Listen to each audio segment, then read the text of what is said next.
everyone, presenting here today is how to count the number of characters in Microsoft Excel. Please take a look at the computer screen to see how I use the formula to count the characters or group of words.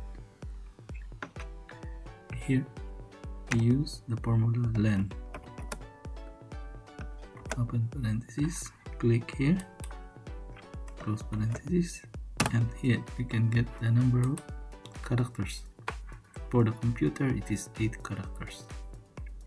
Now if we use the lens formula for the group of words in a cell, we can get also the number of characters.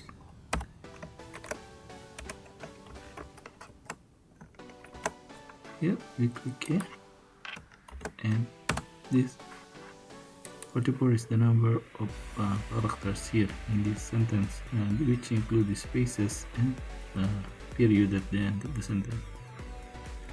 Lastly, if we want to get the total of these characters listed in these cells, we use the formula sum.